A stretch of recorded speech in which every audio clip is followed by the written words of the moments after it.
Assalamualaikum warahmatullahi wabarakatuh. Kami dari kelompok 8 akan mempresentasikan materi tentang Supply Chain Management System atau yang dikenal dengan istilah SCM.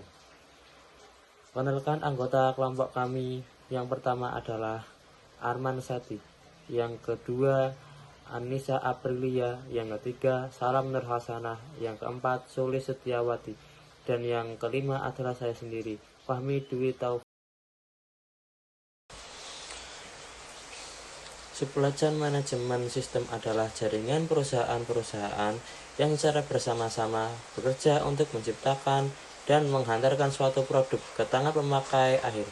Perusahaan tersebut termasuk supplier, pabrik, distributor, toko, atau retail, serta perusahaan pendukung seperti jasa logistik.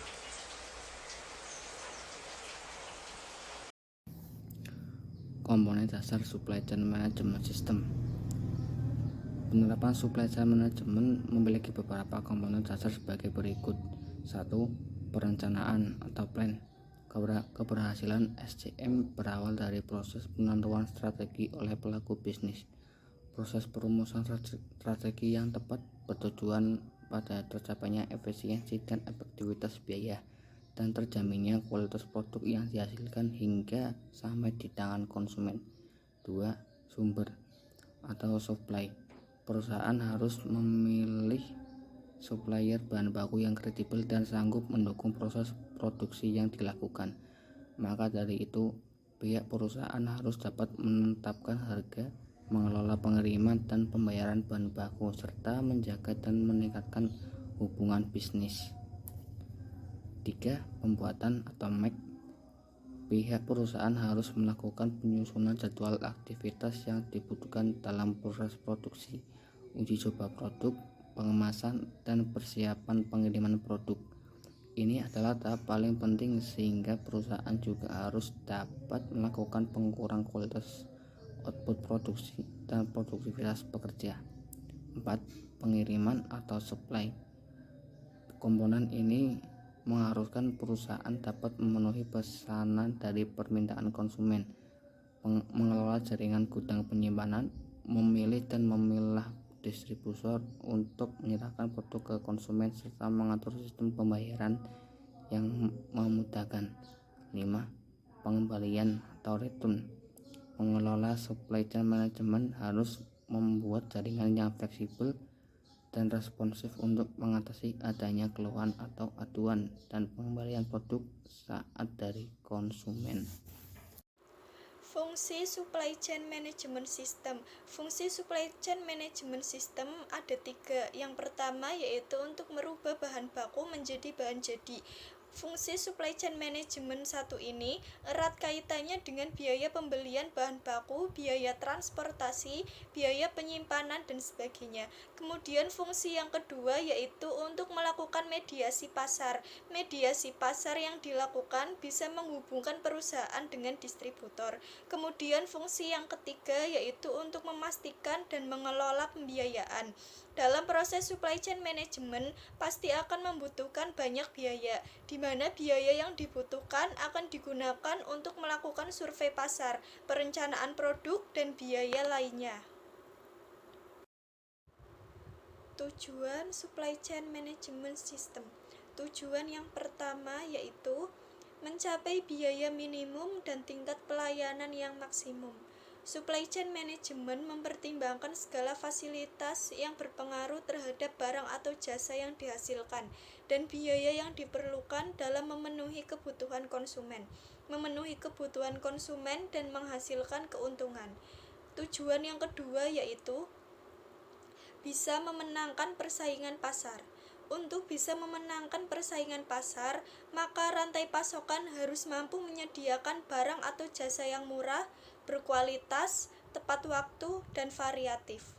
Kemudian tujuan yang ketiga yaitu merencanakan dan mengkoordinasikan semua kegiatan.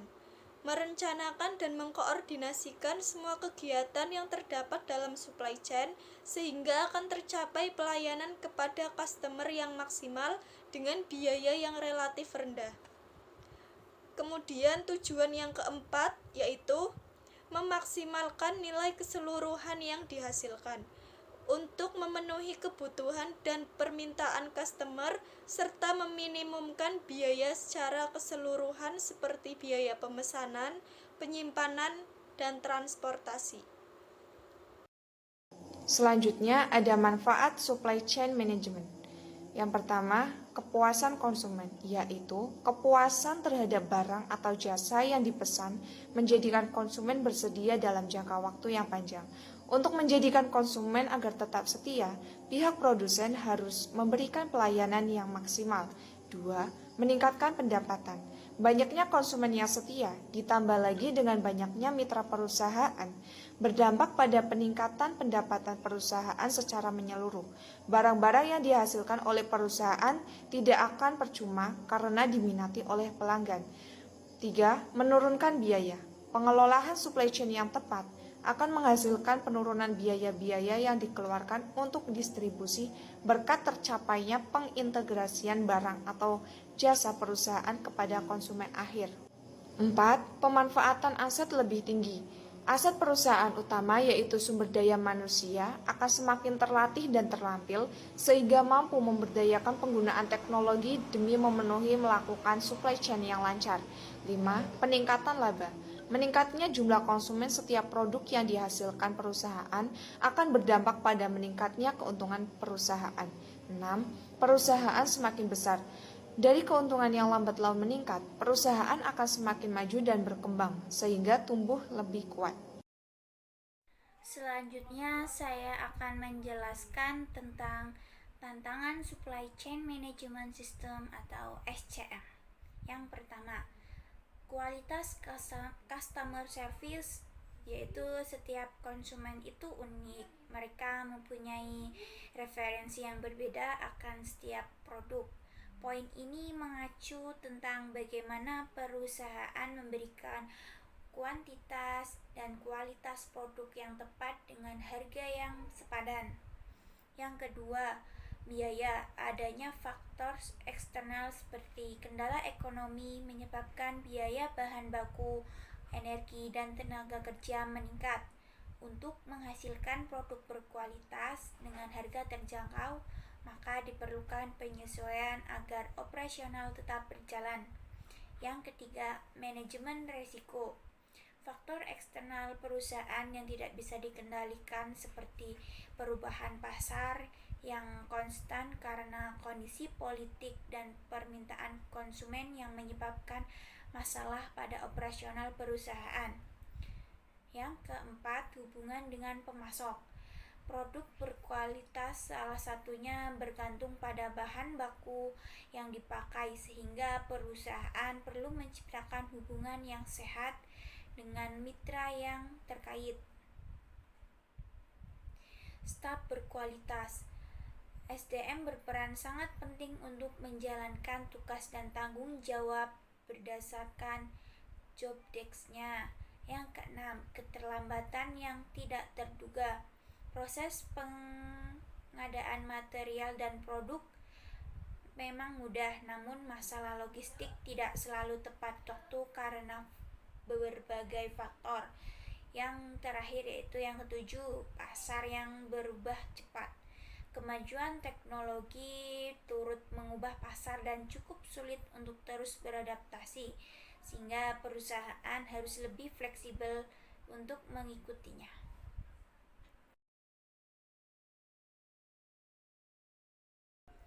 Selanjutnya, pentingnya Supply Chain Management System atau SCM dalam perusahaan bisnis. Yang pertama, Supply Chain Management System atau SCM mempunyai peran penting mendukung pemenuhan konsumen pada bisnis manufaktur, retail, dan juga grosir. Sehingga bisa dikatakan bahwa SCM ini menjadi penentu dari kesuksesan bisnis-bisnis tersebut. Rantai pasokan dalam setiap bisnis berbeda-beda. Rantai pasokan yang paling mendasar adalah mencakup perusahaan itu sendiri, pemasok, dan juga pelanggan dari perusahaan tersebut. Untuk perusahaan yang lebih besar, cakupan dari rantai pasokan akan menjadi luas.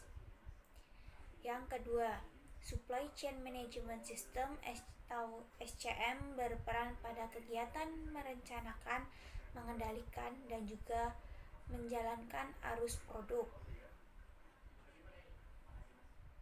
Dalam rantai pasokan ini meliputi proses perolehan bahan baku, proses produksi, sampai dengan distribusi produk sampai ke konsumen akhir, sehingga cara ini akan lebih efisien dan menghemat biaya.